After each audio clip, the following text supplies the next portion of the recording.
इंट्रैक्शनिज्म क्या है? Interactionism is one of the grand narratives in sociology. Sociology के कितने ग्रैंड नैरेटिव्स हैं? दो ग्रैंड नैरेटिव्स हैं, एक स्ट्रक्चरलिज्म और एक इंट्रैक्शनिज्म। इंट्रैक्शनिज्म को सोशल एक्शन थ्योरी भी कहते हैं और इसको इंटरप्रेटिविज्म भी कहा जाता है। Interactionism is more focused on individual.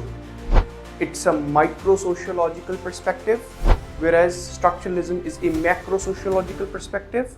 तो आज के लेक्चर में हम इंटरैक्शनिज्म के लेक्चर को फर्दर पढ़ेंगे और इंटरैक्शनिज्म और सोशल एक्शन थ्योरी और इंटरप्रेटिविज्म के हम चार मुख्तलिफ वेरिएशंस को भी स्टडी करेंगे।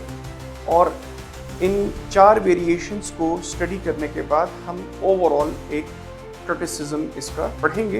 Individuals act with each other और वो एक्शंस एक दूसरे के साथ सिंबॉलिक अंडरस्टैंडिंग और मीनिंग क्रिएट करते हैं और ये एक साइक्लिकल प्रोसेस है जिससे सोशल सिस्टम वजूद में आता है। अस्सलाम वालेकुम स्टूडेंट्स, लास्ट लेक्चर में हमने जो पढ़ा था it was about the introduction of interactionism. Interactionism क्या है? Interactionism is one of the grand narratives in sociology. Sociology के कितने ग्रैंड नैरेटिव्स हैं? दो ग्रैंड नैरेटिव्स हैं, एक स्ट्रक्चरलिज्म और एक इंट्रैक्शनिज्म। इंट्रैक्शनिज्म को सोशल एक्शन थ्योरी भी कहते हैं और इसको इंटरप्रेटिविज्म भी कहा जाता है। Interactionism is more focused on individual. It's a micro-sociological perspective, whereas structuralism is a macro-sociological perspective. Macro-sociological perspective होने की वजह से सोशल सिस्टम को स्ट्रक्चरलिस्ट कैसे देखते हैं? As a system of holons, completely, holistically, right. जबकि माइक्रो-सोशियोलॉजिस्ट इंडिविजुअल पर फोकस करते हैं, इंडिविजुअल एक्शन पर फोकस करते हैं और उनके नज़दीक जो बिल्डिंग ब्लॉक्स हैं सोसाइटी के वो इंडिविजुअल्स के एक्शंस हैं जो इंटरैक्शंस के साथ पैटर्न्स ऑफ बिहेवियर जनरेट करते हैं। वो पैटर्न्स ऑफ बिहेवियर जनरेट होने के बाद बिल्डिंग ब्लॉक्स का काम करते हैं जो कि बाद में चल के सोशल नॉर्म्स, वैल्यूज़ और कस्टम्स की शक्ल इख्तियार करते हैं। वेयर एज स्ट्रक्चरलिज्म में there are social institutions. Social institutions का काम क्या है? Social institutions socializes with the individual. और इंटरैक्शनिज्म में individuals interact with individuals. So यहाँ से एक बहुत फाइन लाइन आपको समझ आ रही होगी कि अकॉर्डिंग टू स्ट्रक्चरलिस्ट्स जो सोशलाइजेशन है उसकी मदद से इंडिविजुअल्स को सोशल नॉर्म्स और वैल्यूज सिखाई जाती हैं। Whereas interactionism says that individual interactions actually exchange the course of understanding and they develop meaning with inter-responses, interactions, और उन interactions को आहिस्ते आहिस्ते से दूसरे individuals कॉपी करना और एक दूसरे के साथ इंटरेक्ट करना शुरू करते हैं और ऐसे करते करते सब लोग एक सोशल सिस्टम के अंदर उन चीज़ों को नॉर्मलाइज कर देते हैं जो कि हमारे बाद में चल के कस्टम्स और नॉर्म्स बन जाते हैं। स्ट्रक्चरलिस्ट्स के मुताबिक जो इंडिविजुअल है उसकी जो फ्री विल है, उसकी जो कॉन्शियंस है, उसकी जो अपनी इंडिविजुअल थिंकिंग है वो इतने मायने नहीं रखती। वेयरएज इंटरैक्शनिज्म में free will, individual decisions, self actions, self conception of one's individuality matters a lot. तो आज के लेक्चर में हम इंटरैक्शनिज्म के लेक्चर को फर्दर पढ़ेंगे और इंटरैक्शनिज्म और सोशल एक्शन थ्योरी और इंटरप्रेटिविज्म के हम चार मुख्तलिफ वेरिएशंस को भी स्टडी करेंगे। और इन चार वेरिएशंस को स्टडी करने के बाद हम ओवरऑल एक क्रिटिसिज्म इसका पढ़ेंगे और उसके बाद आप लोगों के क्वेश्चंस ऑब्वियसली जो भी आपके क्वेश्चंस होंगे आप मुझे ईमेल कर सकते हैं। You can post them, you can comment in YouTube, right. So let's begin with the end in mind. So as you can see ये पिक्चर आप देख रहे हैं और ये पिक्चर रिप्रेजेंट करती है किस तरीके से individuals act with each other और वो एक्शंस एक दूसरे के साथ सिंबॉलिक अंडरस्टैंडिंग और मीनिंग क्रिएट करते हैं, और ये एक साइक्लिकल प्रोसेस है जिससे सोशल सिस्टम वजूद में आता है। राइट नाउ इस पिक्चर को जहन में रखते हुए आपने 4 वेरिएशंस इंटरैक्शनिज्म की समझनी है। I repeat, the word is interaction. So without wasting time, let's go to our main content of the lecture. जितने भी A levels sociology, IB sociology या OCR AQA sociology के स्टूडेंट्स हैं उनके लिए बहुत बेनिफिशियल है, और पार्शली ये O level स्टूडेंट्स के लिए भी बहुत बेनिफिशियल है।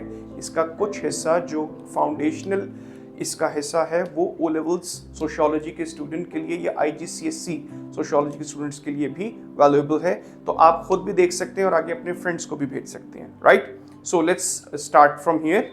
Okay, so students, as you can see on the board, so social action theory or interpretivism or interactionism, which is an opposite grand narrative to structuralism, right? So structuralism talks about structure, whereas social action theory or interpretivism or interactionism emphasizes on individual action as a building block for a social system, right?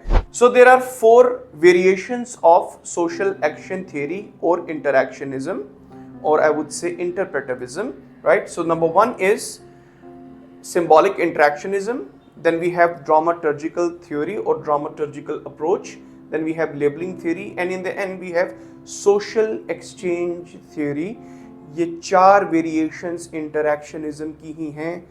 ये चारों variations एक ही बात करती हैं, but they talk और they try to make sense of individual action and their context with their own prisms of explanation, right? इन चारों variations की एक दूसरे के साथ कोई कॉन्फ्लिक्ट नहीं है।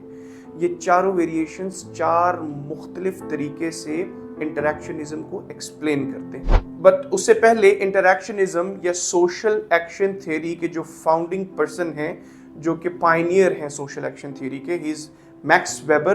पहले तो हम देखेंगे कि मैक्स वेबर ने जब इस थ्योरी को डेवलप किया तो किन 2-3 फैक्टर्स के ऊपर उन्होंने बहुत ज़्यादा एम्फसाइज किया। So Max Weber is basically the pioneer और the founding person of this theory, social action theory. और the most important, I would say the most important point where he was emphasizing, or he got this breakthrough of developing this theory was actually a German word called Verstehen. Verstehen means contextual understanding. Contextual understanding, it's like that, putting yourself into some other person's shoe and seeing how they see and feel how they feel. Right? So putting yourself, your own self at some other person's place and contextually understanding their view, their understanding, their feeling is basically Verstehen, right? And secondly, motive. Motive of action is also important for individual action, right? Why you do what you do. एक individual एक action commit करता है, उसका एक pattern of behaviour है, उसके set of norms हैं, उसकी अपनी अंडरस्टैंडिंग है, वो एक कॉन्शियस बीइंग है, वो एक काम करता है तो क्यों करता है। इस सब के पीछे एक मोटिव होता है जो कि एक कॉन्शियस बीइंग का को समझने में हमारी मदद करता है। तो ह्यूमन बिहेवियर को समझने के लिए और उसके motives behind those actions, and also then understanding the Verstehen of that individual actually is basically I would say collectively makes us help understand social action theory। और ये दोनों बिल्डिंग ब्लॉक्स हैं सोशल एक्शन थ्योरी के, कि एक society के अंदर individuals अपने फेस्टीन और अपने मोटिव को जहन में रखते हुए अपनी इंटरैक्शंस को कंडक्ट करते हैं सोसाइटी में, और जब वो एक दूसरे के साथ इंटरैक्ट करते हैं, when they interact with each other, those patterns of behaviour generate meanings which are actually mutually celebrated and understood equally, और इस तरह से लोगों के दरमियान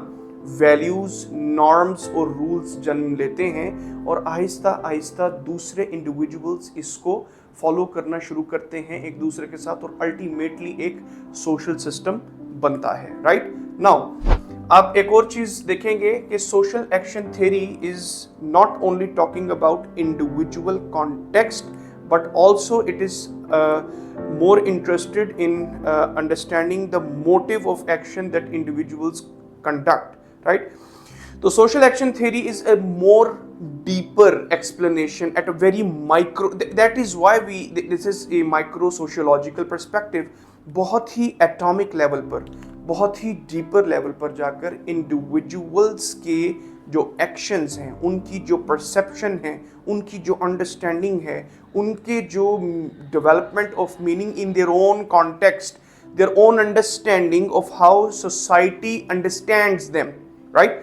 ये सब चीज़ें बहुत माइक्रो लेवल पर आपको सिर्फ सोशल एक्शन थियरी में पता चलेंगे। So you can really understand why a society is as such as it looks like, why people follow some cultures, why people follow in different religions, and they follows in different ethos or I would say conventions or norms।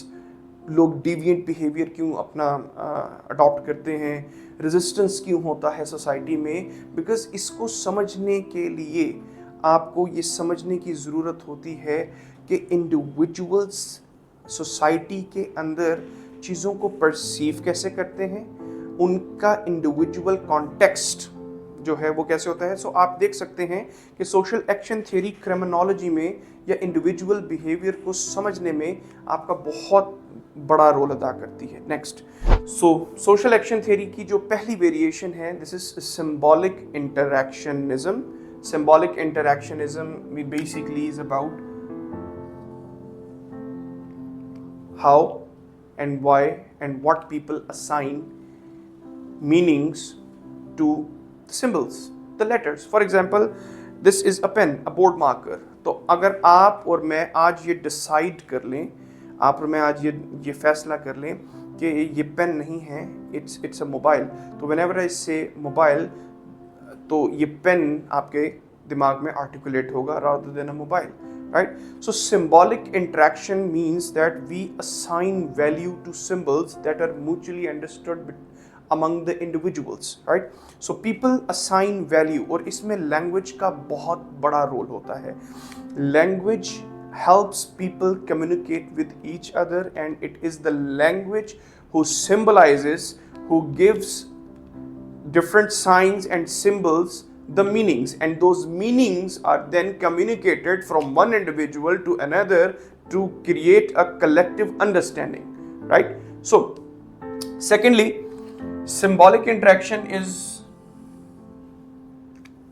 looking glass self.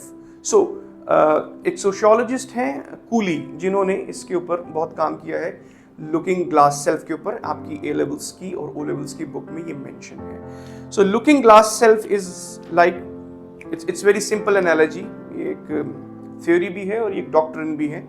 When you are standing in front of a mirror, तो basically आप अपने आप को नहीं देख रहे होते, आप ये देख रहे होते हैं कि मिरर आपको कैसे देख रहा है, right. So looking glass self is like कि किस तरह से सोसाइटी आपकी समझ पैदा करती है आपके बारे में। What do you think about yourself, of how society sees you, right. So symbolic interactionism में you create meaning about yourself, you create meaning about yourself or your actions, or you make a perception about yourself of how society understands, sees, or makes an understanding of you, right? Symbolic interaction is also about interactions which generate behavioral patterns. ये बात मैंने आप लोगों से पहले भी की। So social action is basically when individuals act with each other. जब भी लोग एक दूसरे के साथ इंटरएक्ट करते हैं, तो आपको I am just emphasizing on this word interact, inter and act, ये दोनों को जोड़ा तो इंटरैक्ट बना, विच मीन्स दैट जब इंडिविजुअल्स आपस में एक दूसरे के साथ एक्ट करते हैं, उन एक्ट्स की कॉन्सिक्वेंसेस में पैटर्न्स ऑफ बिहेवियर जनरेट होते हैं। उन पैटर्न्स ऑफ बिहेवियर्स के मुताबिक लोग अपने रूल्स, नॉर्म्स, वैल्यूज और कस्टम्स को शेप करते हैं और आपस में एक कलेक्टिव अंडरस्टैंडिंग पैदा करते हैं कि फॉर एग्जांपल एक बहुत सिंपल सी बात है कि whenever you go to some in traditional societies, जब भी आप किसी फैमिली गैदरिंग में इकट्ठे होते हैं तो जितने भी छोटे होते हैं उम्र में, वो अपने बड़ों से बहुत इज़्ज़त और एहतराम से बात करते हैं, रिस्पेक्टफुली एंड वेरी ऑनरेबली। तो ये चीज़ एक म्यूचुअली अंडरस्टूड नॉर्म है। इंडिविजुअल्स अंडरस्टैंड दैट कि उन्होंने बड़ों के साथ ऐसे बात करनी है, और ये चीज़ आप सोसाइटी टू सोसाइटी वेरी होते हुए देखेंगे। वेयरएज आप दूसरी मॉडर्न सोसाइटीज़ में देखेंगे, when people meet each other या फैमिली रियूनियंस में, तो they are more like I would say friends, right? Whereas in traditional societies, we have to sit, stand, act, talk in a very, I would say, reserved way, is because they are respectable. उनको बुरा ना लग जाए, ये अच्छी बात नहीं है. So there has to be a tone of respect in the behavior. Whereas in modern societies, you will see young individuals be more frank, more outspoken, more blunt in front of their elders, right? So then in symbolic interaction says social action is all about gameplay and role take, right? So it's very simple. It's like people interact with each other, and when they interact with each other, they agreed on they come to common terms with each other कि हमने एक दूसरे को क्या social position assign करनी है, और उस सोशल पोजीशन के मुताबिक आपके और मेरे रोल्स क्या होंगे, राइट? सो फॉर एग्जांपल, आप नए स्कूल में जाते हैं, नए कॉलेज में जाते हैं, नए यूनिवर्सिटी में जाते हैं, ए लेवल्स किए, यूके पढ़ने जाते हैं, यूरोप पढ़ने जाते हैं, तो आप जब वहाँ जाते हैं, जिस कैपेसिटी में जाते हैं, लोगों के साथ जब इंटरेक्ट करते हैं, तो जब भी आप इंटरेक्ट करेंगे लोगों के साथ, तो उनमें से सब लोगों के साथ आपकी इक्वल शेयर ऑफ अंडरस्टैंडिंग नहीं होगी, इक्वल वेटेज ऑफ अंडरस्टैंडिंग नहीं होगी. So you interact first in the first place with strangers और इंडिविजुअल्स, और उसके बाद आप किसी को अपना बेस्ट फ्रेंड बनाएंगे, किसी को अपना जस्ट फ्रेंड बनाएंगे, किसी को आप अपने नेटवर्क के लिए इस्तेमाल करेंगे, और ये टेसिट अंडरस्टैंडिंग होगी, implicit understanding between the individuals, among the individuals, के what kind of weightage they are going to provide themselves, और वो उस weightage के मुताबिक, उस understanding के मुताबिक एक दूसरे को social roles offer करते हैं, और उन social roles को हमें perform करना होता है, right? Which is implicitly or tacitly understood, right? Okay, next comes dramaturgical theory, which is my favorite because ड्रामाटर्जिकल आपको नाम से ही समझ आ रही होगी, drama. So in this theory, in dramaturgical theory और ड्रामाटर्जिकल अप्रोच, सोसाइटी को एक ड्रामा से रिजेंबल किया जाता है और इंडिविजुअल्स को उसके एक्टर्स की तरह. And every actor in a drama और a film has a role. कोई प्रोटैगनिस्ट का रोल कर रहा है, कोई एंटैगनिस्ट का कर रहा है, कोई स्पोर्टिव रोल कर रहा है इन अ ड्रामा और a film. In the same course of manner, society, a social system, is like a stage, right? Where people or individuals, according to their assigned roles and understanding of each other, act accordingly. और वो उस role के मुताबिक ही act करेंगे जो role उनको assigned है, right? So, yeah, dramaturgical approach is about making a very, I would say, conscious and very clear understanding that society के अंदर हर एक इंडिविजुअल के इंडिविजुअल असाइंड रोल्स हैं, उनकी सोशल पोजीशंस हैं, जैसे कि एक स्टेज में या एक फिल्म में या एक ड्रामा में होती हैं। और उस ड्रामा के स्क्रिप्ट के मुताबिक या उस फिल्म की स्क्रिप्टोग्राफी के मुताबिक आपको समझ होगी कि हर इंडिविजुअल के अपने एक रोल्स होते हैं, अपनी एक परफॉर्मेंस होती है, अपना एक रोल होता है, असाइन रोल, जिसको आपने एक फिल्म में या ड्रामा में आपने प्ले करना है। In same course of manner आपको सोसाइटी में भी एज ए स्टेज ड्रामा और a film you have your assign roles, और आपने उन रोल्स को परफॉर्म करना है, right. Next we have labeling theory.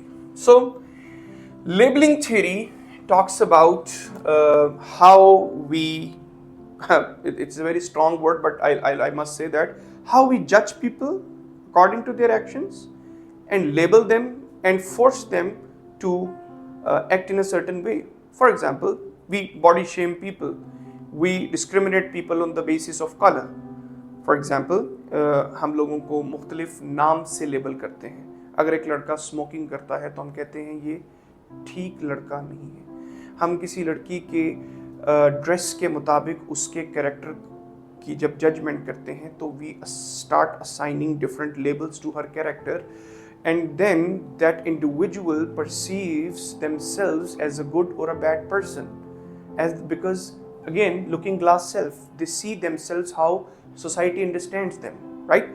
सो उस लेबल के मुताबिक फिर लोग परफॉर्म करना शुरू कर देते हैं, right. So labeling theory says people assign labels to affect self-concept. Every individual has a self-conception about themselves.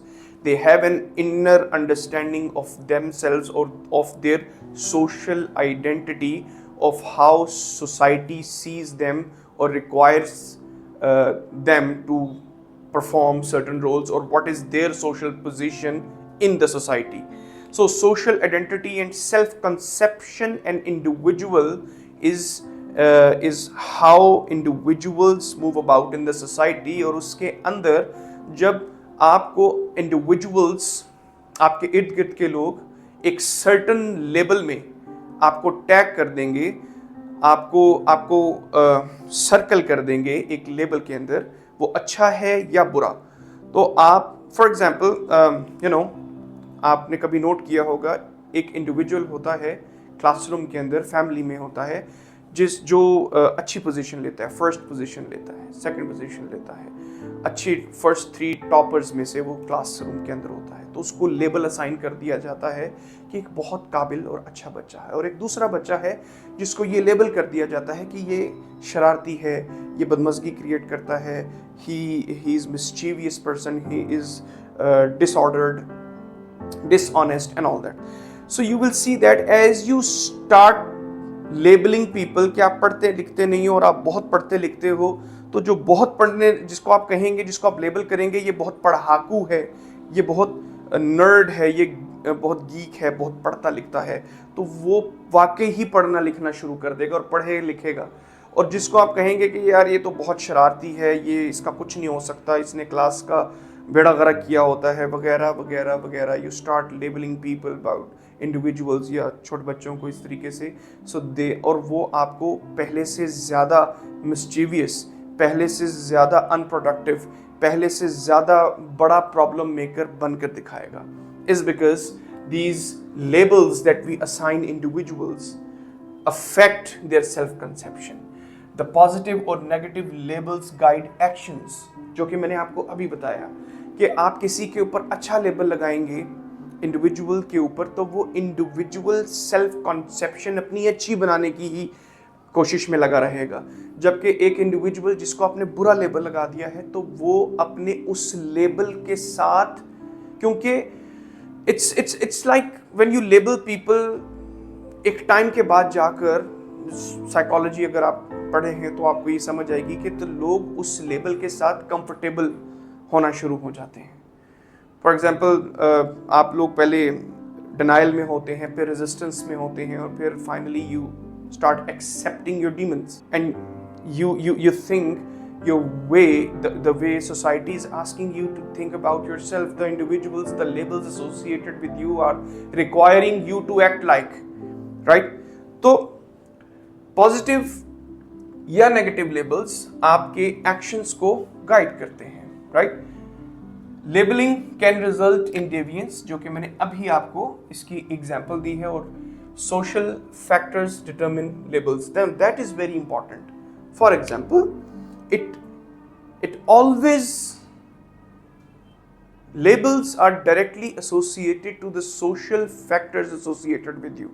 It depends on from which, especially class you are, rich class, poor class, precariat class, or which, I would say, religion you belong to, or what is your which culture you belong to, which as identity you belong to. तो आपकी जो social identity होती है which is constituted with different elements, जिनको हम social factors कहते हैं, जिसमें आपकी क्लास, कल्चर, एज, जेंडर, ये 4-5 चीज़ें आती हैं जो कि आपकी सोशल आइडेंटिटी को क्रिएट करने में अपना रोल अदा करती हैं.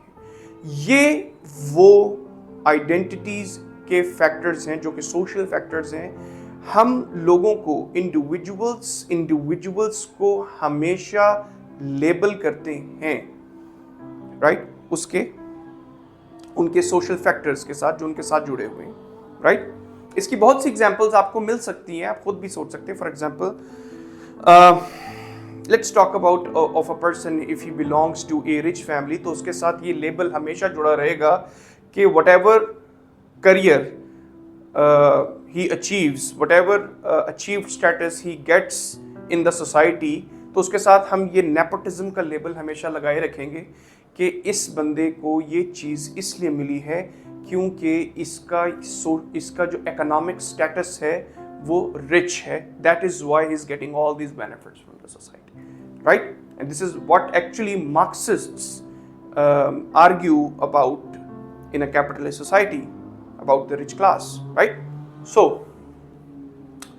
we are done with labeling theory, done with symbolic interaction, and then we are done with the introduction of social action theory. Max Weber का बता दिया. Only we are left with social exchange theory.